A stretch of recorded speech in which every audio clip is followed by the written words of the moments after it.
Reka nsubire ndaguhe ikaze nshuti munywanyi wacu ndaguhe mwiriwe canke mwaramutse bivanye naho muherereye kuri mwese mumviriza amakuru n'ibiganiro dutambutsa kuri imbonesha kure yacu ari nayo yanyu ya Burundi News TV. Aya ni amakuru akomeye cyane tugira ngo tubashitseko mu buryo bw'idonido.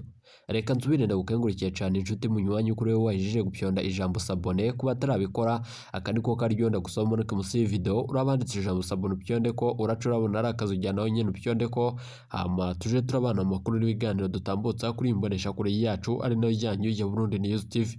Ndabwira ukuri aka kanya amakuru akomeye cyane yeje kudushikira na amakuru adahumuriza nyuma yuko mu ijoro ryakeye humvikanye amakuru akomeye cyane yuko umukuru w'igihugu cacu c'u Burundi nyene c'ubahiro General Major Evariste Ndayishimiye yoba yajanywe ahantu hataramenyekana. Birakekwa ko yoba yajanywe kuvurirwa mu makungu, abandi ntibemeze ayo makuru.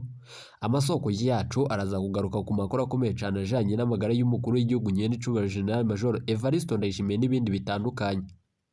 Reka nsubire ndaguhe ikaze nshuti munywanyi wacu kuri wewe wumviriza aya makuru yacu herereye irya nino ku migabane y'amakungu ya kure, abatwumviriza muherereye irya nino mu karere k'ibiyaga binini. Reka ndaguhe ikaze nshuti munywanyi wacu kuri wewe wumviriza aya makuru yacu uherereye nga mu gihugu cacu c'u Burundi mu makomine agiye atandukanye mu bisata bitandukanye vy'igihugu. Turabaha ikaze mu makuru akomeye cyane adushikiye. Aka kanya rero ni amakuru avurwa mu bisata bitandukanye, isata ca politiki, umutekano n'agateka kazina muntu mukatorezwa n'umugwa w'amenyesha makuru akorera mu karere k'ibiyaga binini n'abandi bakorera nga mu gihugu cacu c'u Burundi. Ingingo nkuru turazifatira ku makuru akomeye cyane yejeje kudushikira nga mu gihugu cacu c'u Burundi. Nyuma y'uko ubugwayi bw'umukuru w'igihugu nyene c'ubahiro General Major Evariste Ndayishimiye buhejeje imisi itari mike y'ibwibonekeza nga mu gihugu c'u Burundi, bikamu nyuma z'uko abategetsi bakomakomeye ibihangange bihejeje kwigumira mu gacereri bidashima kugira ico bibivugako, na cane ko vyari bikwiye gushirwa ku radio n'imbonesha kure vy'igihugu. Ariko amakuru akomeye cyane tugira tubashitseko nuko kuri ubu ngubu General Prime Niyongabo yoba agira afata ingingo ikomeye cyane. Umushikiranganje wa mbere Gervais Ndirakobuca batazeranda kugarika nawe arafise amakuru ku bijanye n'ibi biriko biraba mu gihugu c'u Burundi. Biravugwa yuko ari we ariko aratererera akarwi gakomeye cyane kariko kararwanya leta y'u Burundi. N'ayandi makuru akomeye cyane tugira ngo yose tuyabashitseko ido nido, bikaba mu nyuma z'uko kuri uwo mukuru w'igihugu c'u Burundi yoba ageramiwe.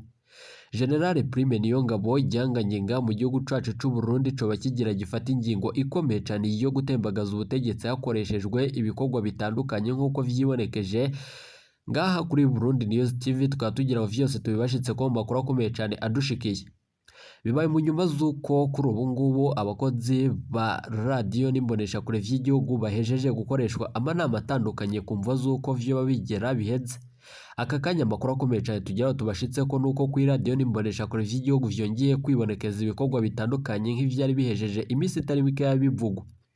General Prime Niyongabo yobafashe ingingo ikomeye cyane yo gutembagaza ubutegetsi akoresheje radio n'imbonesha kure vy'igihugu. Umushikiranganje wa mbere Gervais Ndirakobuca muri iki gitondo niyo yazindutse kubahora bakorera kuri iyi radio abashikiriza amakuru akomeye cyane, ariko kuri ubu tutararonka umuco kuri ayo makuru. Turiko turayagirira amatoza vyose turaza kugaruka tuvyumviriza mu yandi makuru akomeye cyane ahejeje kudushikira kuri imbonesha kuri yacu ari nayo yanyu ya Burundi News TV. Nizere ko wahejeje gupyonda ijambo sabone mu kanya turabashitsako amajwi y'ibanga ateye ubwoba. General Prime Niyongabo yobahejeje gutembagaza umukuru w'igihugu cacu c'u Burundi nyene c'ubahiro General Major Evariste Ndayishimiye, nyuma yuko bivugwa yuko umukuru w'igihugu nyene c'ubahiro General Major Evariste Ndayishimiye kuri ubu ngubu amagara yiwe ageramiwe. Bibaye mu nyuma z'uko kudeta yoba igira itangazwe nk'uko kuri umushikiranganje wa mbere Gervais Ndirakobuca batazeranda kugarika na General Prime Niyongabo boba baronse amakuru adahumuriza tugira ngo yose tuze kuyagaruka ko mu biganiro vyacu dutambutsa kuri imbonesha kure yacu ari nayo yanyu ya Burundi News TV. Umugambi ukomeye cyane wo gutembagaza ubutegetsi hakoreshejwe amangetengete hanakoreshejwe izindi ngufu turaza kugaruka ko muri aya makuru akomeye cyane adushikiye. Turaza kubigaruka ko mu idonido ry'amakuru twabateguriye. Ndabibutse ko bibaye mu nyuma z'uko hari n'ayandi makuru akomeye cyane ahejeje kudushikira yuko Kayanza babagabo bafatanwa ibiro 242 vy'urumogi mu ishamba ry'icimeza rya Kibira mu ijoro ryo ku wa gatatu rishira uwa kane baciriwe urubanza. Kuri ubu baciriwe urubanza ku mvo zitandukanye ku bw'amasoko yacu. ariko biravugwa yuko urwo rumogi bafatanywe kuri ubu ngubu ubwo rwoba rwajanywe. Hibonekeje amakuru avuga yuko rwaba rwaciye ruturirwa, ariko abandi badatemeza ayo makuru bahejeje kuturungikira ubutumwa bukomeye cyane tugira ngo tubasigurire. Biravugwa yuko Ngendakuriyo Emmanuel w'imyaka 40 wo ku mutumba Musave mu gisagara ca Kayanza ari nawe yari wenyene nyiri uyo muzigo. Sentare nkuru y'igihugu ya Kayanza ihejeje kumuhanisha gupfungwa imyaka 15 no kuriha adabu y'imiliyoni y'amarundi, ataritanze agapfungwa umwaka wose usubirira. Yagiriwe n'icaha co kwinjiza mu gihugu ibiyayuramutwe. Irakuze Samuel w'imyaka 23 wo muri quartier Bubanza muri komine Kinama mu ntara n'igisagara ca Bujumbura yari umushoferi wa Probox yiwe, akaba ari nawe yarapakiye urwo rumogi. Yaciriwe gupfungwa imyaka 5 no kuriya adabu y'amafaranga 100,000. Imodoka yiwe ifise imparati itandukanye kandi ya R911A ishiramwe mu minwe nanone nk'uko yaciye ishirwa mu minwe ya leta y'u Burundi. Samuel Irakuzi yagiriwe n'icaha co kunguruza ibiyayuramutwe mu gihugu c'u Burundi. Bikavugwa yuko sentare yashinze kandi ko urwo rumogi bafatanywe rututirirwa n'inzego zibijejwe. Ruriko ruraturirwa n'inzego zibijejwe canke vyoba ari ububeshi. Amakuru adushikiye nuko urwo rumogi rwafashwe rutaciye ruturirwa. Arayandi makuru tuza kugaruka ko tuyabashitsa ko yose ido nido. Bikamu nyuma zuko ayandi makuru akomeye cyane adushikiye nga mu gihugu cacu Burundi ari uko Gihanga Mutamukanyi nanone umutamakazi w'imyaka ishika 70 yishwe. Umutamakazi w'imyaka 75 yaraciwe umutwe ku mutumba Rugunga, komine Gihanga, intara ya Bubanza, uburengero bw'u Burundi, n'abantu bataramenyekana kugeza ubu. Igipolisi kiramaze gufata abantu nanone bashika 3 mu bikekwa. Inkuru ya Burundi News TV iryo bara ryakozwe mu ijoro ryo kuwa 12 rishira uwa 13. Ari ku mutumba Rugungu, Jacqueline ayishakiye w'imyaka 75 yaciriwe kandi yiciwe ku muhana iwe. Ikiziga ciwe cari cirambaraye mu kidengeri c'amaraso, umutwe waciwe n'igipanga. Umwe mu babanyi wiwe niko abivuga. Umukuru w'umutumba Rugungu nanone biravugwa yuko Celestine Ruvugo abajijwe na Burundi News TV aremeza ayo makuru, agatomora ko ari urupfu rutunguranye kandi rubabaje cyane rwo mukenyezi rufitaniye isano n'amatati y'amatongo. Uwajejwe intwaro yongera ko abantu 3 bahagaritswe ku mvo z'amatoza y'igipolisi.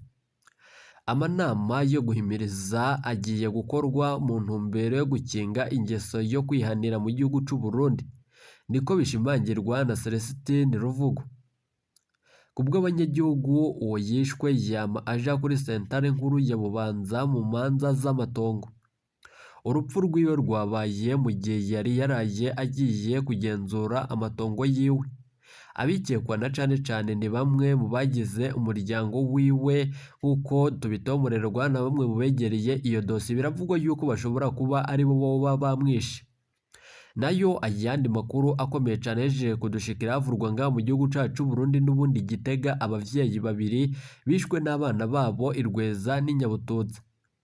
Abagabo 2 batunze imiryango bose barishwe n'abahungu babo ku mitumba ya Rugweza na Nyabututsi rura muri komine n'intara ya Gitega hagati mu Burundi.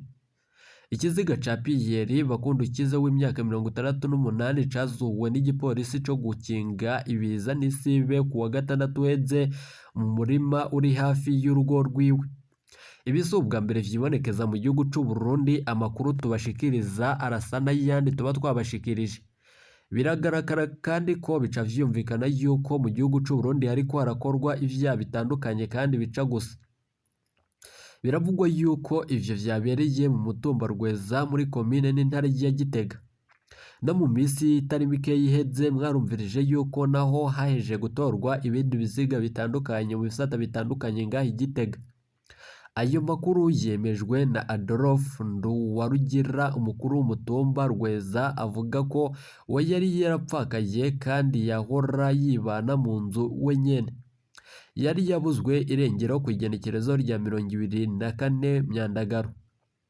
Kubw'iryo soko nyene mu ntwaro icatumye ubwo bwicanyi buba ntikiramenyekana, ariko amatati y'amatongo ngo niyo yikekwa ko vyoba biriko biraronderwa.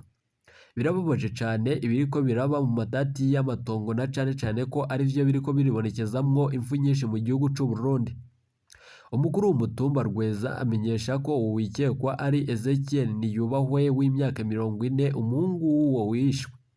Bikaba bivugwa yuko yahagaritswe ku munsi wa gatandatu uheze aca ajanwa gupfungirwa mu gasho ka komisariya y'igipolisi c'intara. Ku mutumba nanone wa Nyabututsi Rora Xavier ngo we n'ubusa w'imyaka ishika 70 nawe yarishwe ajwe kugaburanya abanyagihugu biwe babiri bari baborewe, bakaba bariko baratererana amajambo. Ayo makuru aremezwa na Desire Nsabimana umwe mu batowe muri iyo komine.